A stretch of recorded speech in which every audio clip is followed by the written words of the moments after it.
ومن يضلله فلا هادي له أشهد أن لا إله إلا الله وحده لا شريك له وأشهد أن محمدا عبده ورسوله سبحانك لا علم لنا إلا ما علمتنا إنك أنت العليم الحكيم أما بعد Assalamualaikum warahmatullahi wabarakatuh. Terima kasih kepada Tuan Pengacara dan Pengurusi Majlis pada pagi ini, sahabat saya Al-Fadhil dan Ustaz Ahmad Arifin Kusman. Seterusnya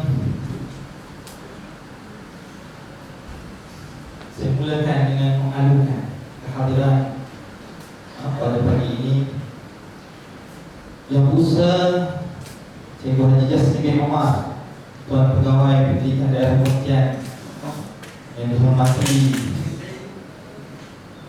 dan dikasihi Cikgu Haji Zaidi bin Ahmad, Timbalan PPD Perancangan, Cikgu Haji Muhammad Roslan bin Marjan, Timbalan PPD Pengurusan Sekolah, Cikgu Nazar Ali bin Ali, Timbalan PPD Pembelajaran, Cikgu Muzakir bin Muhammad Siddiq, Timbalan PPD Pembangunan Murid, pegawai-pegawai SIP Plus, penolong-penolong PPD, anggota kegiatan pelaksana, ahli-ahli jawatan kuasa medis daerah Pontian, hadirin dan hadirat yang dikasihi Allah Subhanahu wa taala. Sebelum kita memperkenalkan panelis-panelis kita pada pagi ini, adalah cantik untuk kita mengupas sedikit tema forum kita pada pagi ini. Ustazah dan para ustaz yang dikasihi Allah Subhanahu wa taala, warga pendidik, tema hari ini kita sebagaimana kita maklum, yaitu berguru demi ilmu, membina generasi baru. Ini adalah satu tema yang cukup cantik sebagai pemancing kepada pemerkasaan ilmu dan profesionalisme perguruan. Namun lebih cantik dan molek lagi apabila kita dapat mengupas, membicarakan, memforumkan tema perguruan ini dari perspektif pandang Islam agar ia lebih dianggap satu perkara yang agung, lebih dipandang oleh Allah Subhanahu wa taala. Dan bab kata pengurusi tadi, profession ini sebagai ibadah di sisi Allah Subhanahu wa taala. Bahkan bertepatan lagi dengan hadis riwayat Tirmizi, hadis 2244, ala inna dunya mal'unatun mal'unun ma fiha illa dzikrullah wa ma walahu wa 'alimun aw muta'allimun. Ketahuilah bahawa dunia ini dilaknat dan apa pun yang ada di dunia ini dilaknat oleh Allah Subhanahu wa taala kecuali zikrullah dan apa yang berkaitan dengan zikrullah itu. Dan yang juga tidak dilaknat oleh Allah Subhanahu wa taala adalah guru, muallim dan muta'allim, orang yang diajar, murid-murid para pelajar. Maka kita melihat bahawa profession perguruan, pendidikan ini adalah suatu ibadah, suatu perkara yang sangat dipandang mulia oleh Allah Subhanahu wa taala dan kedua. Di situ kita bukan sebenarnya sesi saya. Ini adalah sesi untuk panelis kita. Jadi saya perkenalkan dulu panelis-panelis kita untuk forum kita pada pagi ini. Kita mulakan dengan panelis yang tak asing lagi, Ustaz selebriti daerah Pontian, Al-Fadhil Al-Ustaz Salahuddin bin Muqtafa, seorang yang berpengalaman luas dalam dunia pendidikan, terutamanya pendidikan Islam di daerah Pontian, penceramah, seorang yang bertauliah di Jabatan Agama, berlatar belakangkan pendidikan Islam, orang Bugis. Seterusnya, jadi saya pun tak payah nak cerita panjang tentang Al-Fadhil Al-Ustaz, dan cukup terkenal. Bahkan orang lain lagi kenal dari saya. seterusnya kita berkenalan dengan ustaz baru 4 tahun di daerah Pontian. Seorang yang mengajar di, atau seorang guru mudarris muallim di madrasah SABK An-Nur, benar, yaitu Al-Fadhil Al-Ustaz Muhammadul Hafizi bin Salim, seorang atau bekas pelajar Ma'had Al-Hamidi Aceh, belajar pengalaman berlatar belakangkan pendidikan ijazah sarjana muda di Universiti Muqtah, Jordan, dan berterusan master Usuluddin di UKM. Orang Nagori, orang Negeri Sembilan, dan mudah-mudahan dengan latar belakang panelis-panelis kita pagi ini adalah munasibun wa la'iqun wa mu'ahilun, sangat bersesuaian dalam membincangkan forum kita bertemakan berguru demi ilmu, membina generasi baru. Jadi kita mulakan dengan Al-Fadhil Al-Ustaz Zulhafizi untuk muqaddimah bagi forum kita. Ustaz, apa sebenarnya yang dimaksudkan dengan tema perguruan kita tahun ini, yaitu berguru demi ilmu, bina generasi baru? Fadhil. Bismillahirrahmanirrahim. Terima kasih kepada moderator pada pagi yang berbahagia ini, barisan kepimpinan, rakan-rakan guru turut hadir pada pagi yang berbahagia ini. Alhamdulillah, pertama dan selama kita syukur kepada Allah diberikan ruang, kesempatan, dan mudah-mudahan setiap amal yang kita kerjakan pada pagi ini bagaimana disabdakan oleh baginda Nabi SAW bersama dengan sisisan hujan itu, malaikat-malaikat yang turun ke bumi yang akan mengangkat segala amal doa orang-orang yang memunajat, meminta daripada Allah Subhanahu wa taala.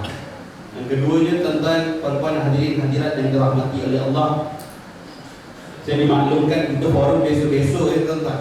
Saya dongah, kita punya moderator ni lain macam dongong kita tokan tu, langsung tak tahu nak bercakap apa. Baik itu pepatah kitab disebut izaja al-ma' faya berfilum tayamum. Bila datang air, batal tayamum itu lah. Dulu-dulu saya dihubung untuk jadi, minta maaf tuan-tuan, saya cuba belajar Bugis, belajar Jawa, Ageng Karema yang disebut dengan waras, itu je. Keluar lagi bunyi-bunyi Jawa di 9 tu, saya minta maaf lah tuan-tuan. Dah makan dah berasa tu tiap hari, dah selera dah, tapi tak melekat bahasa tu. Kehadiran hadirat yang dirahmati oleh Allah, saya dimaklumkan, maka sepadan tanah lah untuk menggantikan daun-daun yang boleh menggantikan wudu. Sekali yang datang saya tengok air terjun, sungai semua tu.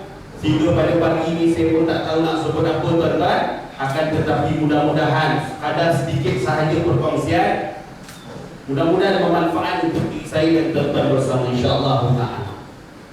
Maka berkaitan dengan tema Hari Guru ni, pertama sekali kita kena sedar yang mana kita seorang guru ini punya satu kedudukan yang tinggi di sisi Allah Subhanahu wa taala.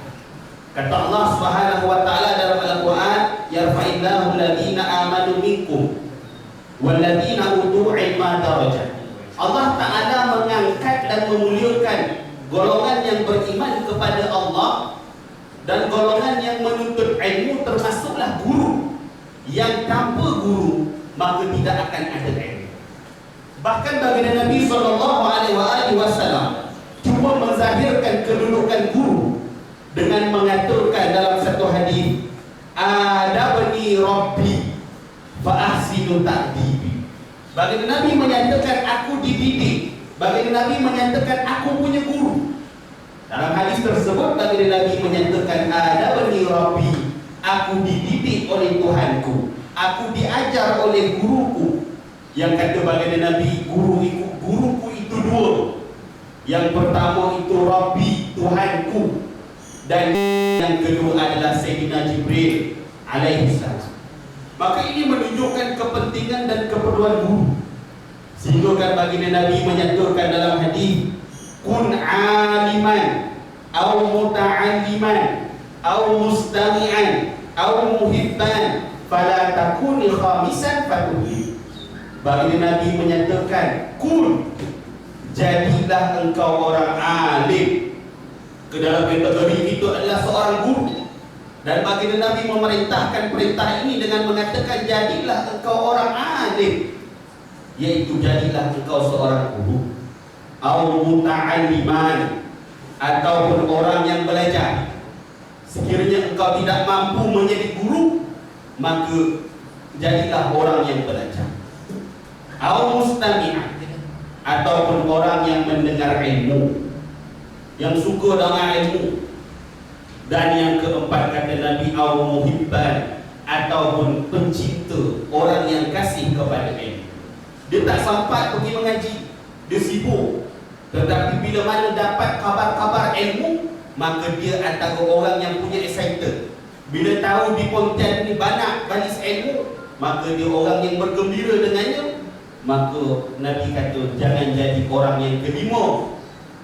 Fatuhlik, maka celakalah dia, orang yang banyak kerenahnya pada ilmu, banyak bencinya pada ilmu, dan banyak perkara yang menyebabkan dia terhalang daripada ilmu.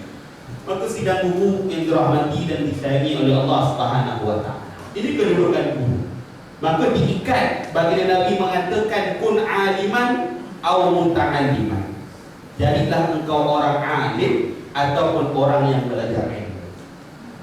Tuan-tuan, mungkin ada daripada kalangan kita yang menjadi guru kerana pilihan, kerana minat dia untuk menjadi seorang guru. Dan mungkin ada yang melihat inilah jalan yang paling mudah untuk dia meneruskan kehidupannya sebagai kerjaya, sekadar kerjaya semata-mata. Tetapi ketahuilah, seorang guru itu apabila disebut dengan tema hari guru, berguru demi ilmu, iaitu seorang guru itu tidak boleh terpisah dengan ilmu. Nak dia perlu untuk terus berada di landasan sebagai seorang yang menuntut ilmu. Sebab itu hadirin hadirat yang dirahmati oleh Allah, perkataan muallim ataupun mudarris, dua perkataan ini diikat dengan kalimah ilmu. Muallim datang daripada kalimah ilmu, ain lam mim. Dan ilmu yang dimaksudkan pada muallim ini apa? Ketika mana Allah berfirman di dalam Al-Quran, fa'lam annahu la ilaha illallah, maka ketahuilah dengan ilmu. Ilmu dan arif dua perkara yang berbeza. Ilmu diperolehi dengan duduk bersimpuh dengan tujuan mencapai ilmu. Adapun arif ataupun ma'rifat, dia dijumpai pada bila-bila waktu dan ketika.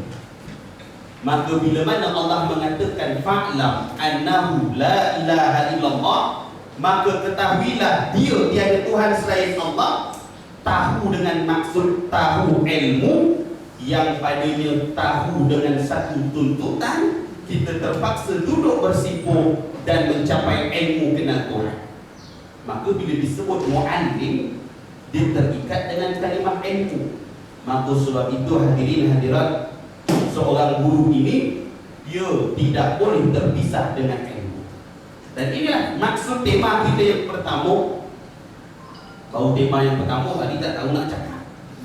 Saya pernah bercakap tuan-tuan, orang belakang duit payung. Saya buat macam ni, hujan tengah lapik, tak boleh berhenti. Jadi tuan-tuan, saya minta maaf lah. Saya pun mudah-mudahan nak dapat meringkaskan perkataan. Maka muallim itu tidak boleh terpisah dengan ilmu. Dan kata Nabi SAW dalam hadis yang kita sebutkan tadi, kun aliman au muta'alliman. Dan dua-dua ini punya kemuliaan yang besar. Begitu juga Nabi mengatakan, khairukum man ta'allama al-Quran, sebaik-baik kamu orang yang belajar Al-Quran, dan orang atau orang yang mengajar, atau seorang guru yang mengajar. Maka sifat seorang guru tidak boleh tidak. Kembali kepada tema dan soalan kita, dia mesti berguru demi ilmu dengan erti kata dia mesti bersedia untuk menuntut ilmu, mengikut pepatah utlubul ilma minal mahdi ilal lahdi. Tuntutlah ilmu daripada mahdi, daripada liang, daripada buayan sehinggalah ke liang lahat. Yang kemudiannya hadirin hadirat, Imam Syafi'i radhiyallahu anhu arda wafat pada tahun 204 Hijrah menyatakan dalam satu syair, tamannaita an tumsiya faqihan munadhira bi ghairi ana'in wal junun wal funun wa laysa iktisabu dunal mal dunal masyaqqah tahammaluha fal ilmu kaifa yakun. Engkau nak menjadi seorang guru, nak menjadi seorang yang faqih tanpa dengan bersusah-susah, kata Imam Syafi'i, tanpa dengan terus belajar. Bagaimana nak punya harta dengan duduk saja di rumah? Nak jadi orang kaya tapi duduk temanu, sama kita dengan majnun. Maka kata Imam Syafi'i, kalaulah harta itu perlu kepada kerja, begitu juga ilmu untuk menjadi guru, tidak boleh tidak, ia memerlu kepada ilmu. Dan akhirnya tuan-tuan yang dirahmati oleh Allah, pada tema yang pertama ini kita ambil sedikit pandangan orang bukan daripada Islam, antaranya Mahatma Gandhi. Beliau menyatakan apa? Bekerjalah engkau seakan-akan engkau hidup selama-lamanya. Ini kata Mahatma Gandhi. Dan tuntutlah ilmu seakan-akan engkau tak mati. Maknanya dua perkara ini bersisiri.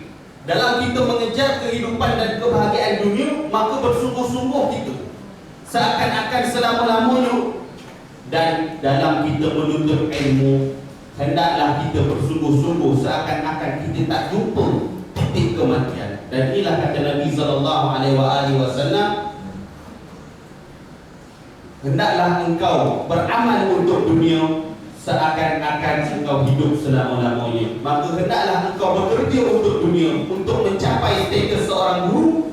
Hendaklah engkau berguru demi ilmu. Wallahu a'lam, sekadar itu saja. Mudah-mudahan Allah merahmati dan memberkati kita. Assalamualaikum warahmatullahi wabarakatuh. Waalaikumsalam warahmatullahi wabarakatuh. Boleh lama lagi Ustaz? Awasan. Alhamdulillah, untuk sesi pertama pengenalan kita terhadap tema, kita belum halai bahawa dalam dunia perguruan, guru perlu sentiasa dalam landasan ilmu. Ustaz juga cakap tentang guru tidak boleh berpisah dengan belajar atau berilmu. Maka menjadi guru ini tak boleh jadi belakang, aku ni dah guru, aku ni dah ustaz. Tapi kata Ustaz, kita sentiasa sebagai guru, kita kena sentiasa berguru. Betul lah, sebagaimana kata pepatah, man arada dunya fa'alaihi bil 'ilm, man arada al-akhirah fa'alaihi bil 'ilm. Siapa nakkan dunia kena berilmu, siapa nak akhirat kena berilmu. Jadi kita terus kepada soalan yang kedua, kepada Al-Fadhil Al-Ustaz Salahuddin. Ustaz, sebagaimana satu hadis popular, innal ulama warasatul anbiya, ulama ini adalah pewaris para nabi. Jadi Ustaz, sebenarnya apakah fungsi guru dalam membina kehidupan manusia atau pelajar atau murid? Mudah-mudahan pencerahan Ustaz. Tafadhal. Bismillah, alhamdulillah. Allahumma salli wa sallim ala sayyidina Muhammad wa ala ali sayyidina Muhammad. Terima kasih Ustaz. Kepada kita tuan-tuan, puan-puan hadirin yang dirahmati Allah Taala sekalian. Saya lebih suka menjawab soalan tersebut dengan membawa bentuk penceritaan. Sebab penceritaan ini salah satu pendekatan dalam mendidik yang lebih mudah difaham dan lebih mudah diserap oleh pendengar. Ada dua kisah saya sediakan untuk tuan-tuan untuk soalan tersebut, fungsi guru. Kisah yang pertama, kisah antara Imam Abu Hanifah dengan murid dia Imam Abu Yusuf. Ini dua-dua ulama agung. Kata Imam Abu Hanifah, kalau sekiranya Abu Yusuf ni murid aku ni mati, separuh ilmu ku hilang. Hebatnya murid tu, iktiraf murid. Kalau Abu Yusuf ni murid aku ni mati, separuh ilmu ni. Ketika itu Imam Abu Hanifah dia sedang ziarah murid Abu Yusuf. Dia sakit. Jadi tuan-tuan, ditakdirkan Allah Abu Yusuf ini dipanjangkan umur.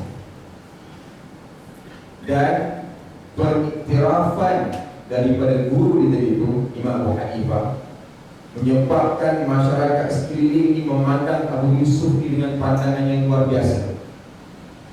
Sehingga mereka ni meminta supaya Abu Yusuf ni buat kelas macam guru dia, Imam Abu Hanifah. Jadi Imam Abu Yusuf ni dah 20 tahun untuk ilmu tu. Dah 20 tahun menghadap Imam Abu Hanifah. Imam Abu Yusuf dia buat satu lagi halaqah. Dia buat satu halaqah ilmu dalam masjid yang sama, dalam institusi yang sama, tempat Imam Abu Hanifah berkelas.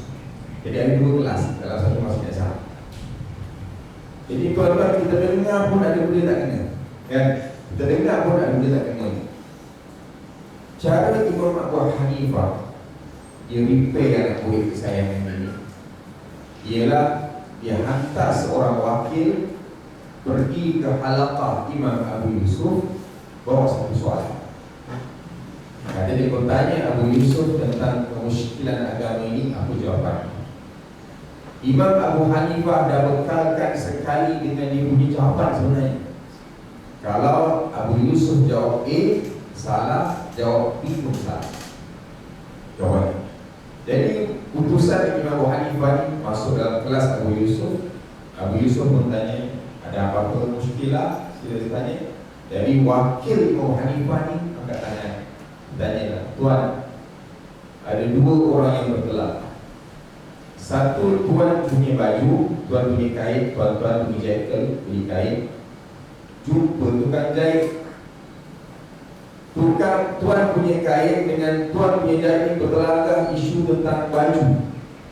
Isu tentang baju yang ditempah. Jadi ditanya siapa yang betul, tuan punya baju yang betul atau tukang jahit yang betul? Imam Abu Yusuf jawab, tuan punya baju yang betul.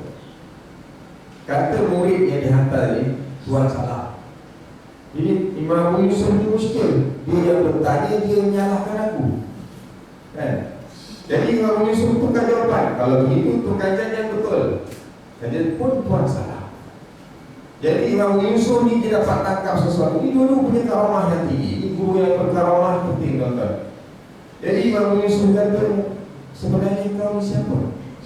Dia pun jawab, sebenarnya saya diutus oleh tuan guru yang mulia Imam Abu Hanifah, Imam Abu Hanifah. Terus Imam Abu Yusuf tawakufkan, hentikan kelas dia, dibubarkan, dia terus pergi ngadap guru dia, Imam Abu Hanifah. Imam Abu Hanifah nampak murid dia datang. Imam Abu Hanifah ni dia pula, apa-apa kemusykilanmu? Bertanya dia, termasuk Imam Abu Yusuf yang berhajat untuk mendapatkan jawapan, tapi tidak dilayan ketika itu. Dilayan. Guru yang berkaramah, tarbiyah murid dia cukup serius. Jadi tuan-tuan, bila selesai semua bersurai, barulah Imam Hanifah kata, Abu Yusuf, aku tahu apa yang kau nak tanya. Kau nak jawapan tentang tuan punya kain dengan tuan jahit. Betul tuan guru, apa jawapan? Begini Abu Yusuf, kata tuan, jangan sekali-kali kau jatuhkan hukum dengan terbuka. Bila kau dengar sesuatu isu, kau selidiki isu itu. Kau tanya tukang kain itu, ada tak simpan set di deposit? Kalau contoh ni dalam situasi, kalau pernah ada post dalam Facebook selfie dan hantar kain tinggal ambil contoh, korek bagi semula. Apa bukti yang membuktikan bahawa dia pernah hantar kain warna apa, tarikh bila, saiz macam mana, apa juga simpan. Kemudian jangan jatuh hukum.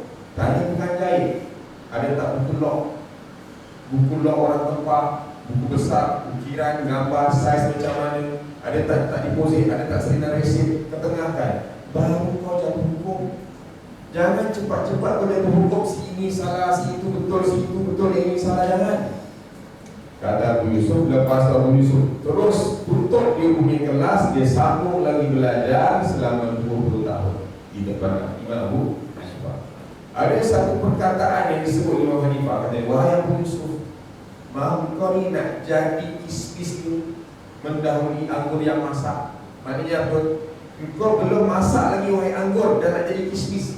Istilahnya apa? Sama. Apa sebenarnya yang pengajaran kat sini tuan-tuan?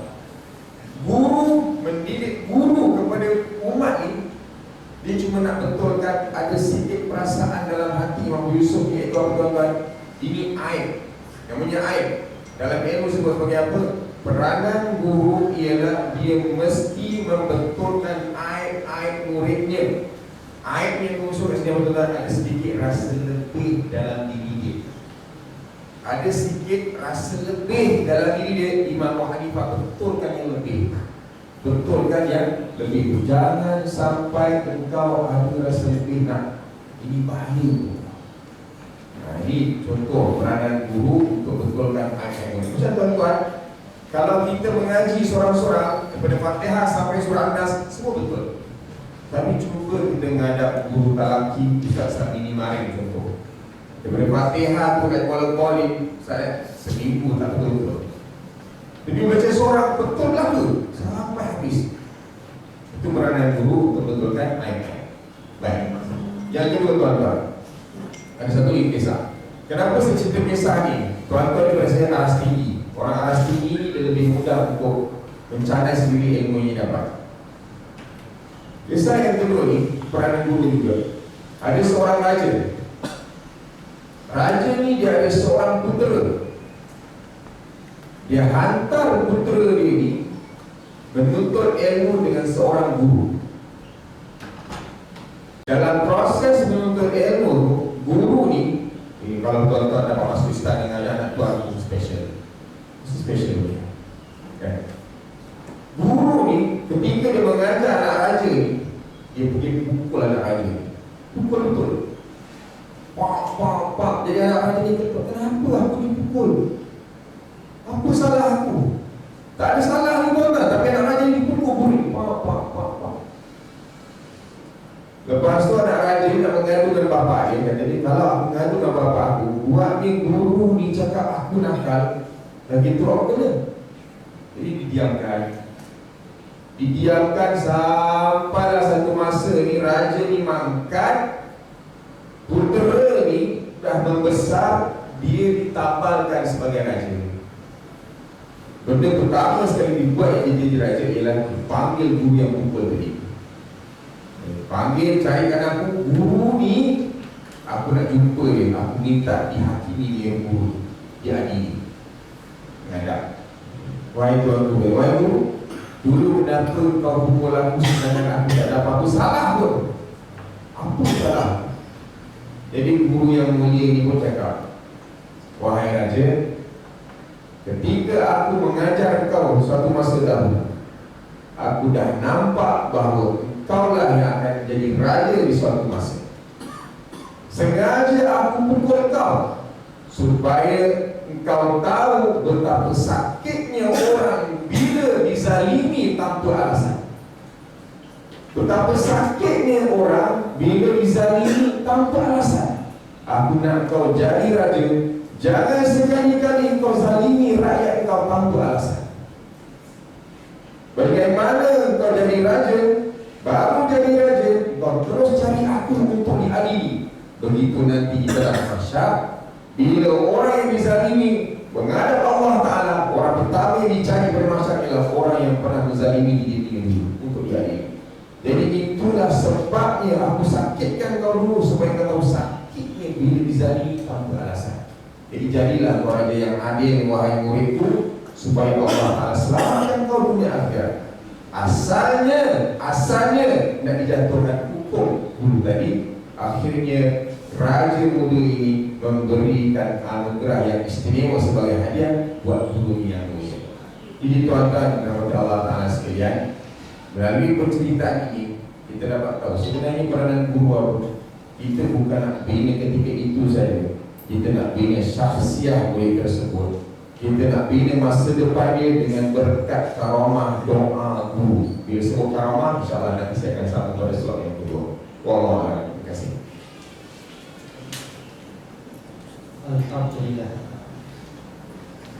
Pada sesi kedua ni 20 minit ke 40 minit.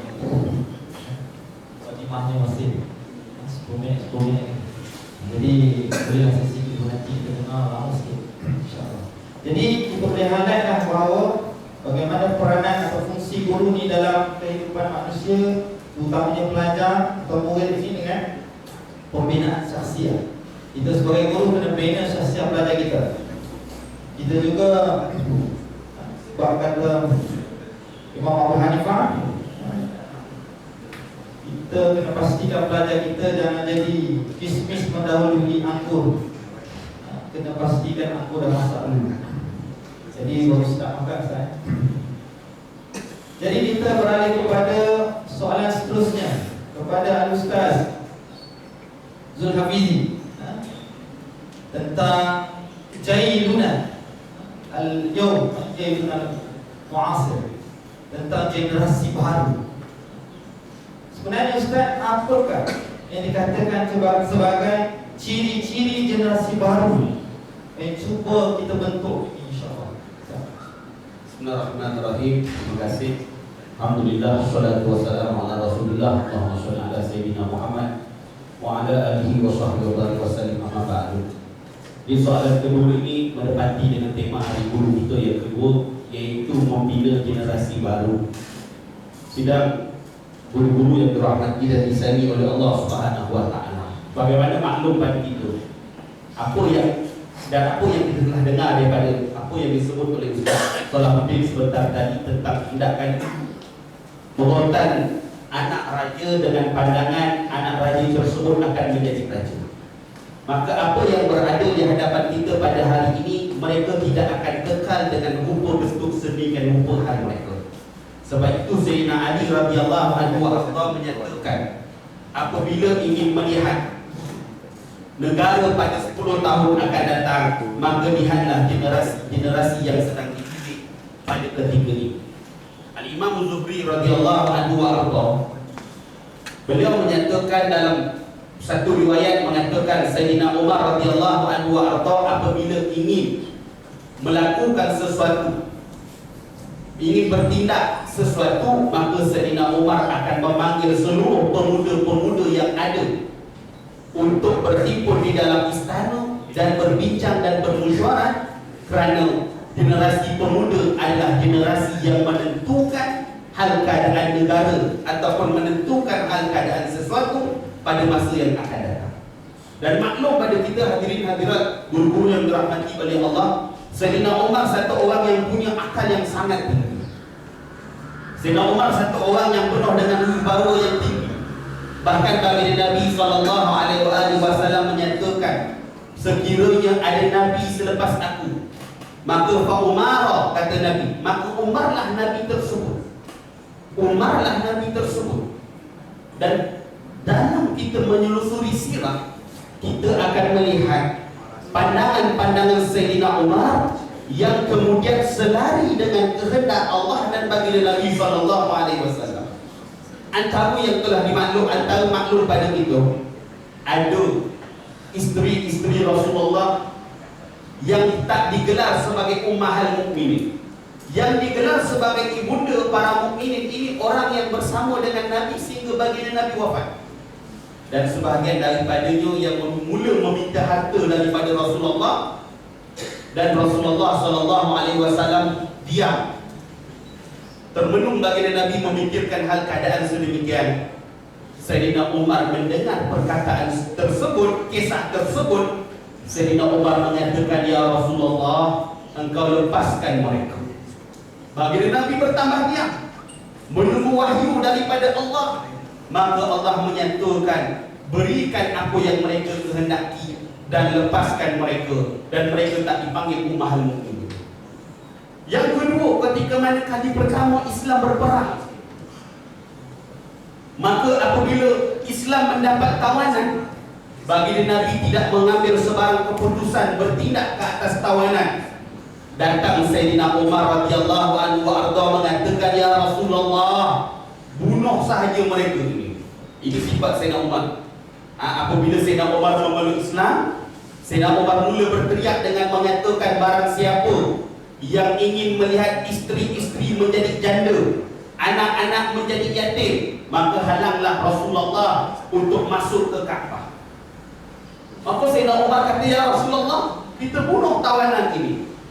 Maka apabila Nabi diam menunggu wahyu daripada Allah Ta'ala, maka wahyu yang turun untuk diberlakukan ke atas tawanan tersebut. Yang pertama sekali, bunuh mereka sekiranya mereka ini memang tidak, ketika ditawar untuk masuk Islam, mereka tidak memilih dan tidak bersetuju.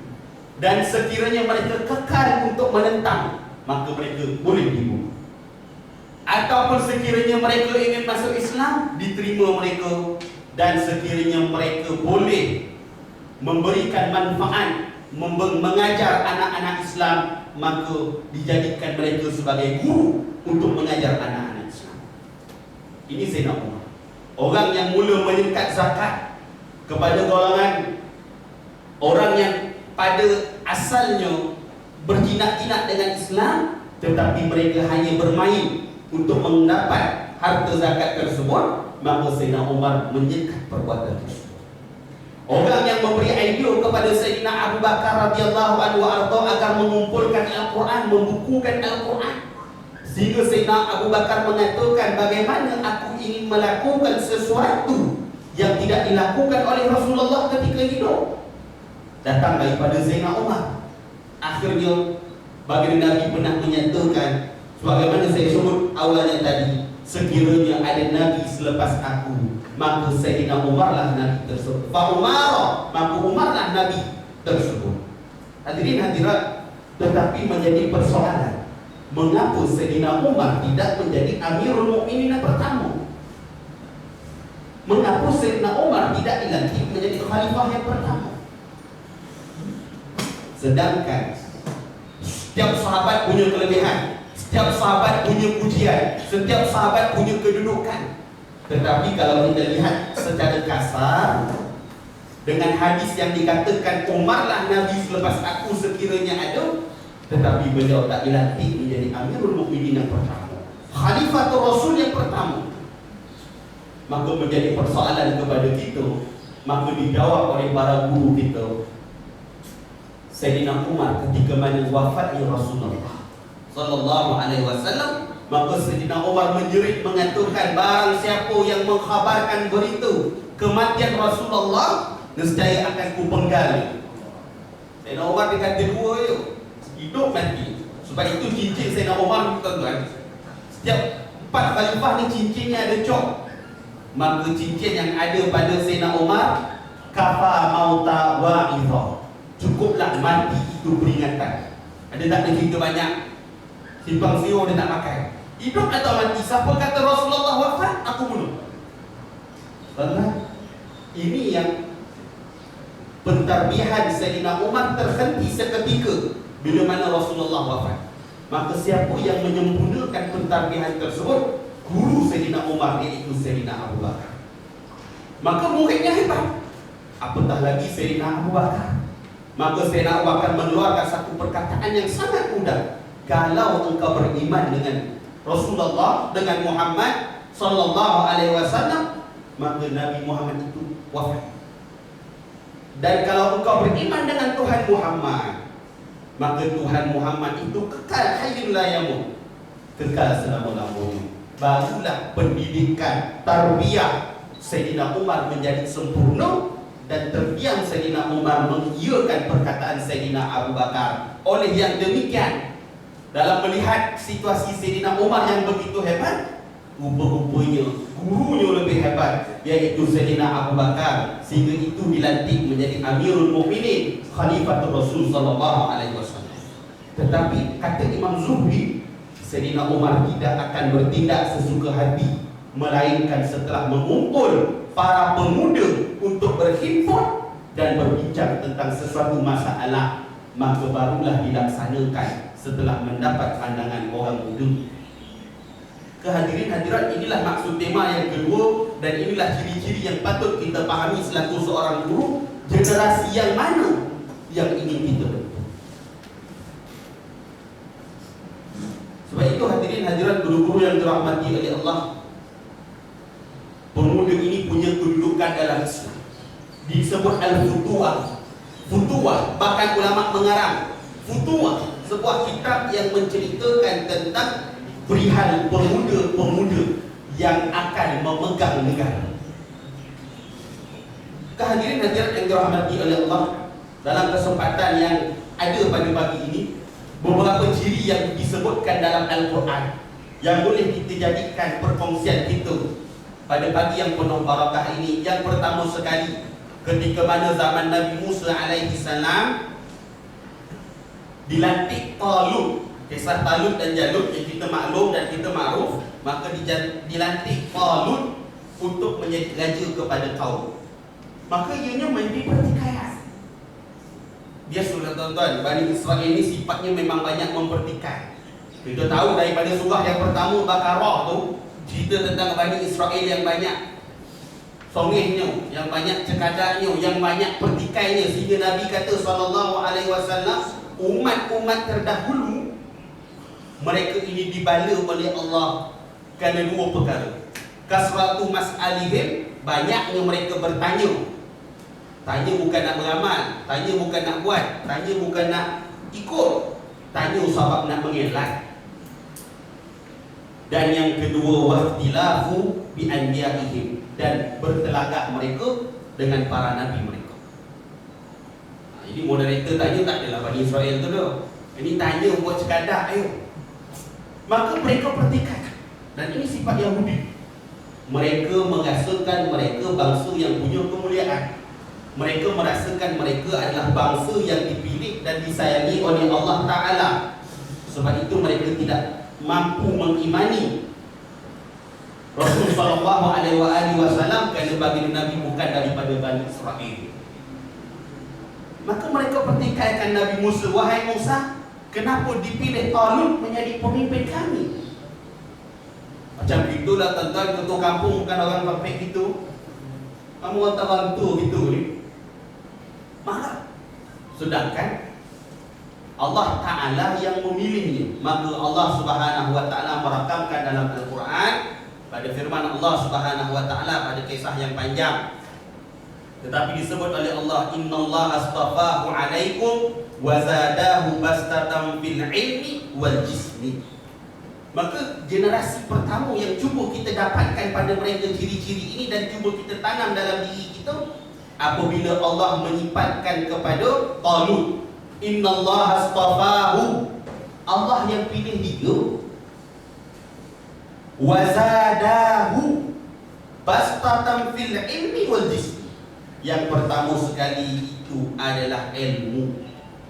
Bagaimana kita nak sebut generasi yang ada di dalam kelas, yang berada di hadapan kita, anak-anak tersebut dibiarkan tanpa ilmu, sedangkan mereka yang 10 tahun lagi yang akan memegang dan mendidik ataupun memegang tampuk kepimpinan dunia lebih mudah untuk ditetapkan. Sebagaimana disebut dalam kisah Sultan tadi. Begitu juga Sultan Muhammad Al-Fatih dihantar bertemu dengan guru. Balik, gurunya tak boleh mengajar.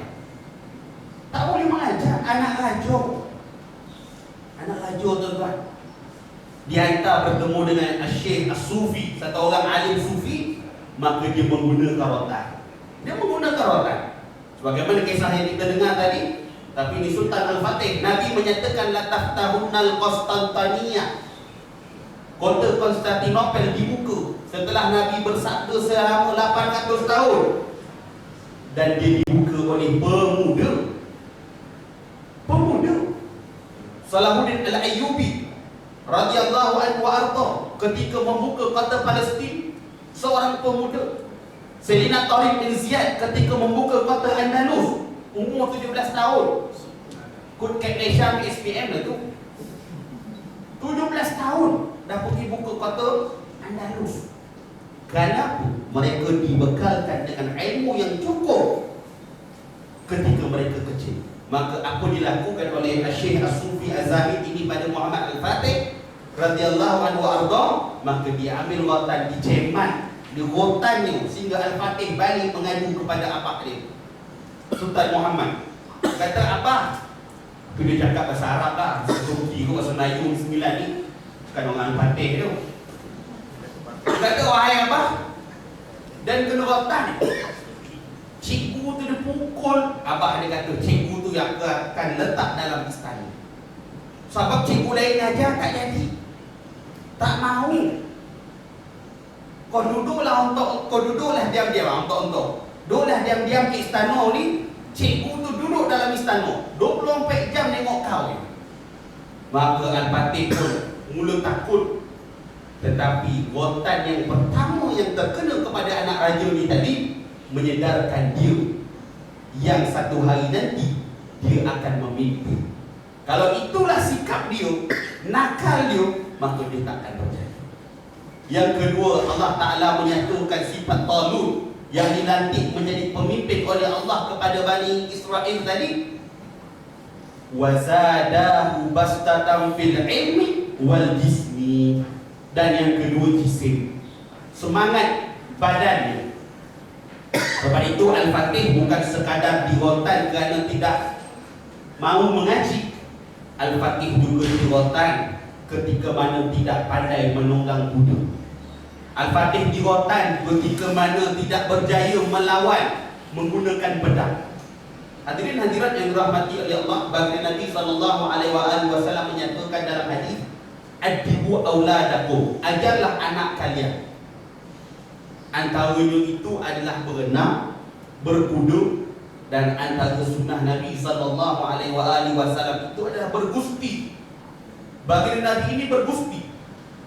Bahkan di dalam setiap sisi peperangan, sebelum berperang, sebelum kita baling gunakan senjata, kita memulakan peperangan dengan gusti. Sebab itu ada satu orang yang paling kuat dari tentera daripada orang Quraisy nak bergusti dengan Rasulullah, nak mengajak baginda Nabi ini bergusti. Lepas bergusti baru perang. Maka baginda Nabi menawarkan kepada sahabat, siapa yang nak ambil tempat ke hadapan? Tuan-tuan, ini pakar boksing ni, orang Quraisy. Sayyidina Umar pun kalah. Sayyidina Umar ni dia punya garang, tapi ada 2-3 orang boleh kalahkan Sayyidina Umar. Antaranya Sayyidina Hamzah. Bila Sayyidina Umar datang rumah Al-Arqam bin Abi Al-Arqam mencari adik dia, kan dia ketuk pintu. Dia ketuk pintu rumah sehingga Al-Arqam melompat menyorok ke belakang. Semua lari sebab takut dengan Sayyidina Umar punya garang. Tapi yang berdiri depan pintu adalah Sayyidina Hamzah. Sayyidina Hamzah.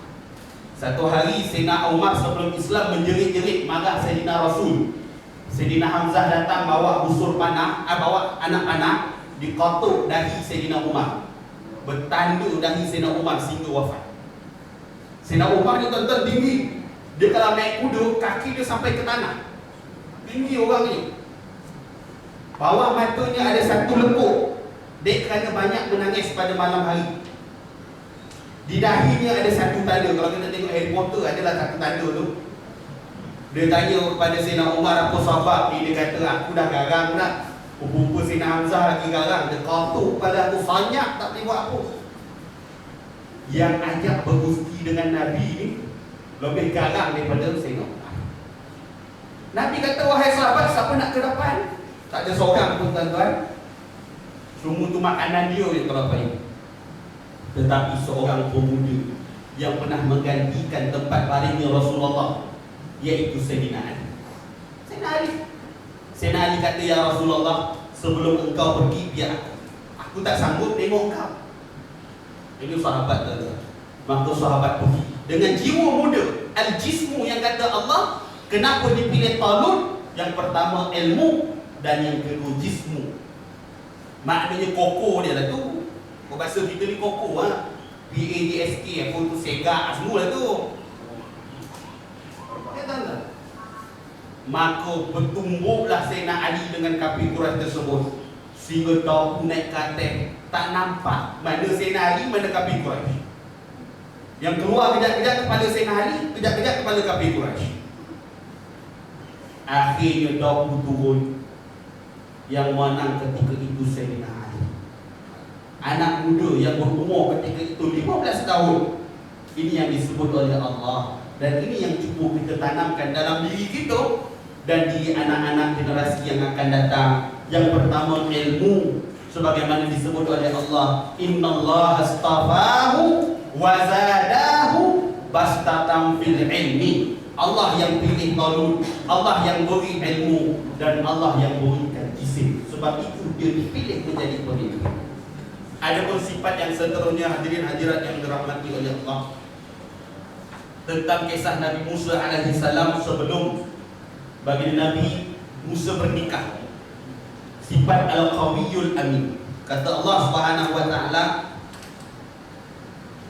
ketika mana dalam surah Al-Qasas, inna khaira man istajartal qawiyul amin. Salah seorang di antara perempuan berdua itu berkata, dia beritahu ayah dia, wahai ayah, ambillah dia ni sebagai orang upahan. Ketika itu Nabi Musa AS sedang membantu dua orang perempuan. Maka kata perempuan tersebut, dia punya dua sifat, al-qawiyul amin. Al-qawiyu ini sifat kuat, kuat dalam segala-galanya. Ini yang ada pada Nabi Musa AS. Dan dengan sebab itu Nabi Musa dijadikan menantu, dikawinkan dengan anaknya tadi. Hadirin hadirat yang dirahmati oleh Allah, dua sifat, al-qawiyul amin. Al-amin ini sifat jujur, sifat amanah. Maka keempat sifat ini tidak boleh tidak. Ia adalah ciri-ciri generasi baharu antara banyak kita sebut.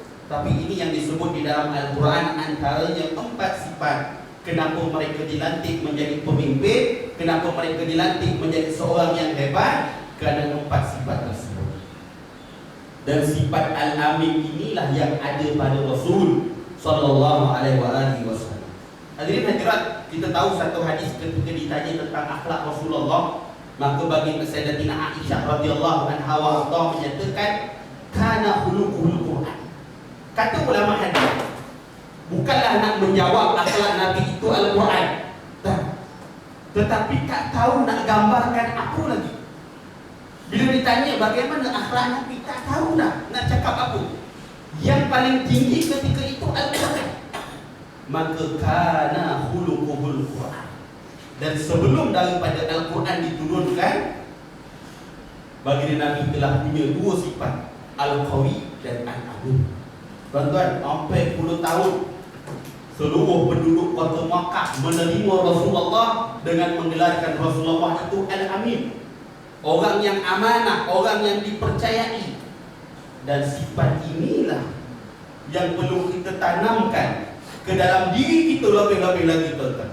Ni sahabat aku ke anak mungkin ke generasi kita ni apa? Kita pun semua berdoa hidup panjang umur ni, tuan-tuan. Birthday panggil anak cucu balik nyanyi panjang umur, panjang umur.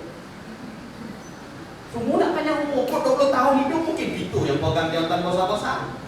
Tapi kita tak ada pula apa sifat tu tadi. Itu bercakap main gagang ni. Kupu yang musibat kayak gitu. Maka sebab itu hadirin hadirat yang dirahmati oleh Allah, sekadar kesimpulan akhir, empat sifat ini yang disebut oleh Allah, antara yang disebut oleh Allah, ciri-ciri yang boleh kita tanamkan dalam generasi baru yang pada mereka itu akan memimpin, akan mentarbiyah, akan membentuk dan golongan yang paling penting, menentukan ke mana hala tuju agama Islam. Ke mana hala tuju agama Islam?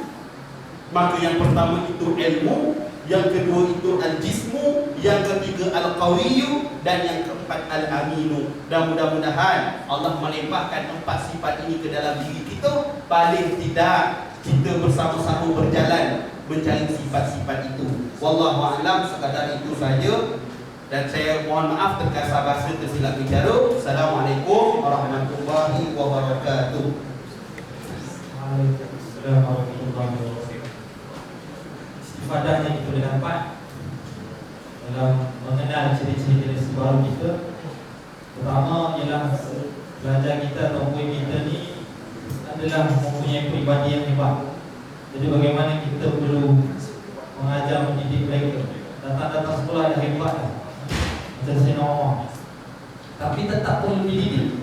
Yang kedua ialah murid yang akan menjadi orang yang hebat, seperti As-Salahuddin Al-Ayyubi rahimahullah, Muhammad Al-Fatih. Mereka ini pelajar-pelajar kita yang akan menjadi hebat seperti saya.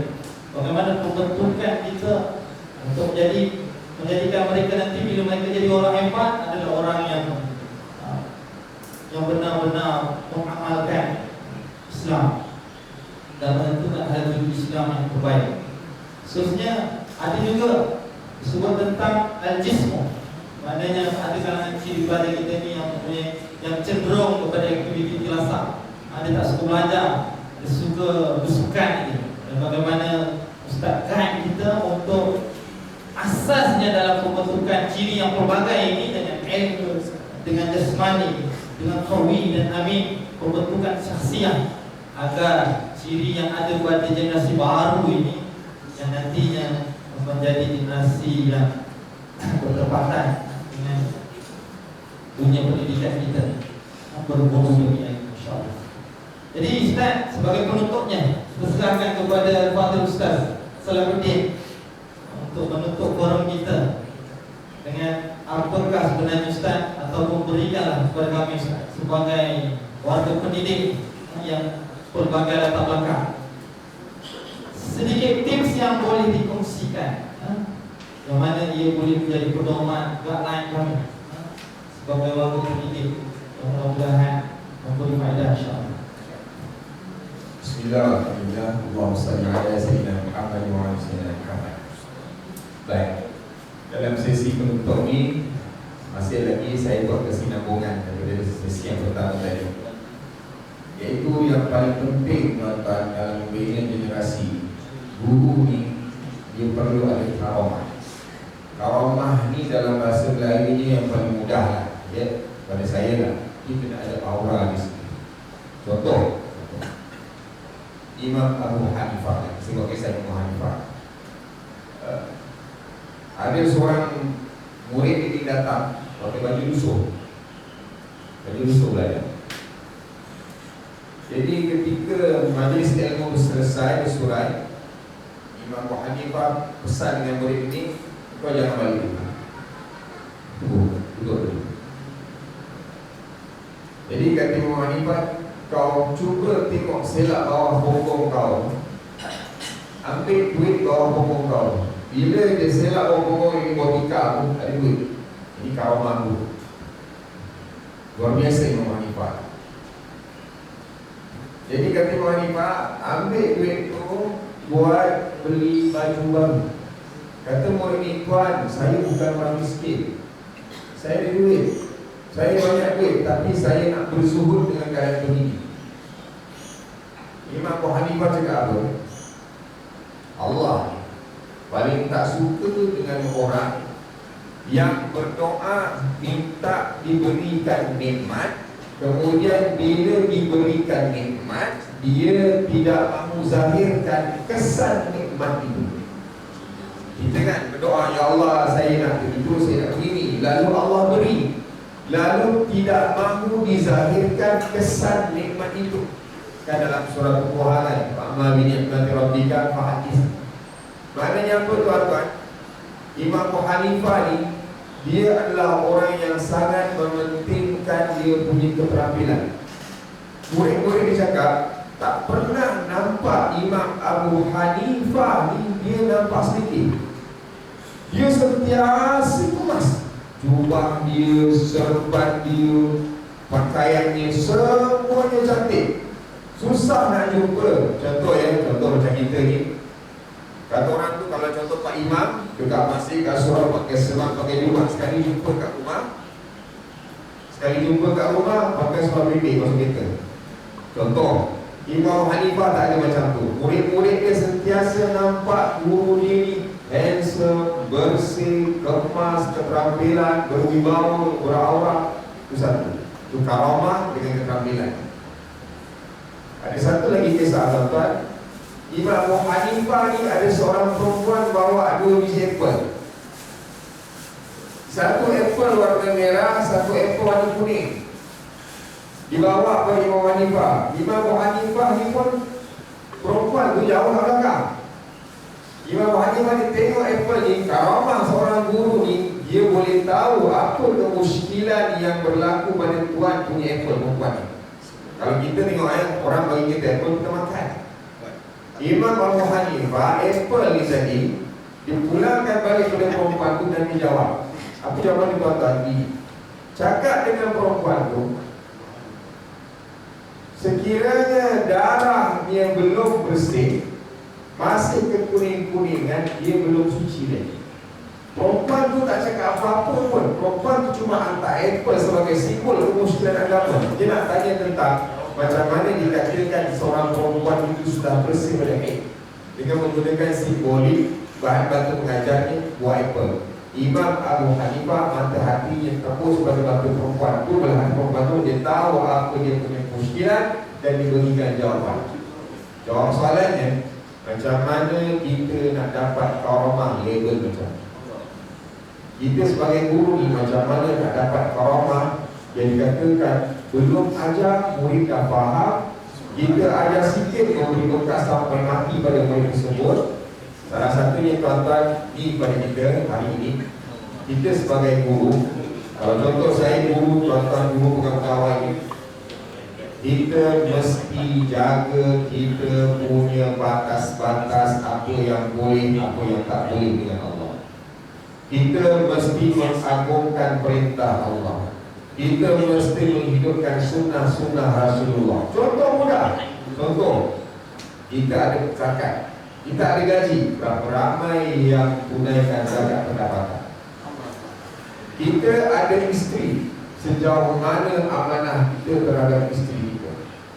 Kita ada solat, sejauh mana kita dirikan solat kita dengan cara yang paling berkualiti? Kalau contoh orang perempuan di sekolah dia guru, di rumah dia ada suami, adakah dia taat dan tidak berderhaka pada suami?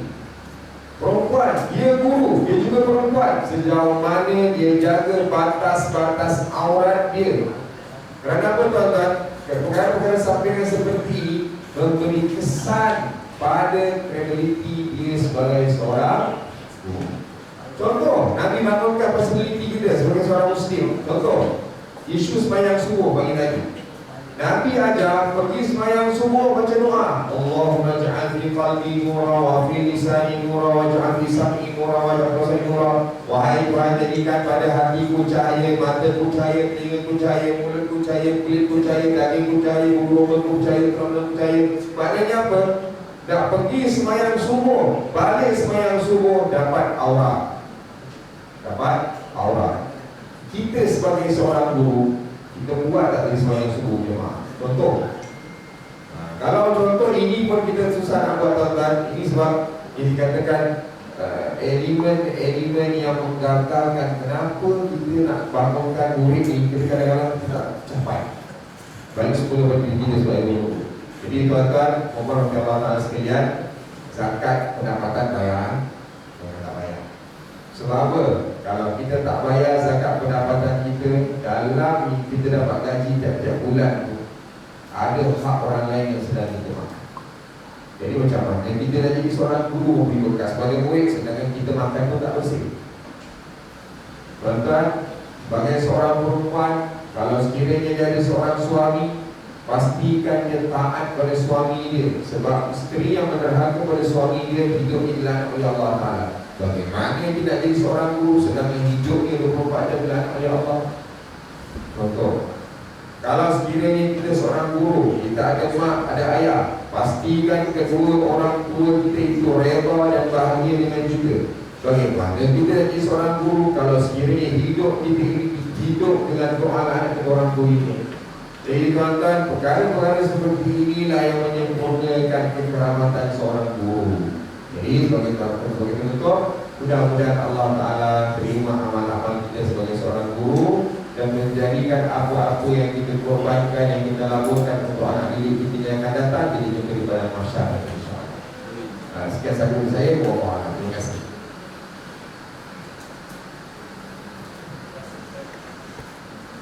Terima kasih Pak Ustaz. Pencerahan tentang tips sebagai warga pendidik, sebagai guru. Itu yang paling penting ialah bagaimana kita menjaga karamah orang, penampilan. Asasnya pastilah dengan menjaga perintah dan larangan Allah Subhanahu wa taala. Jaga syariat dan akhlak di sisi Allah Subhanahu wa taala. Akhlak dengan manusia, hablum min Allah dan hablum minan nas. Akhlak dengan Allah dan akhlak dengan manusia. Dan kita mungkin beristighfar dengan doa. Kita sentiasa meminta kepada Allah Subhanahu wa taala agar diberikan karamah, diberikan aura dalam mendidik, agar mudah-mudahan pendidikan kita, pengajaran kita memberi kesan kepada pelajar kita dalam membentuk, kalau kata Ustaz Zulul tadi, membentuk ilmu dan jasmani mereka. Jadi sekian, alhamdulillah, mudah-mudahan pertemuan barakah kita dalam forum ini diberkati oleh Allah Subhanahu wa taala, diterima oleh Allah Subhanahu wa taala. Mudah-mudahan akan ada lagi pertemuan kita selepas ini. Sangat seronok saya, sangat gembira saya kerana dapat bersama-sama dengan warga pendidik, terutamanya Pekdis dan di kalangan pegawai-pegawai PPD. Mudah-mudahan silaturahim kita akan terus berkekalan, insyaAllah. Jadi nak naktafi bihadzal qadar. Jika ada kekurangan dari pihak kami, mohon maaf. Jika ada terkesar bahasa, ada terkurang, mudah-mudahan ada teguran dari semua. Wabillahi taufiq wal hidayah.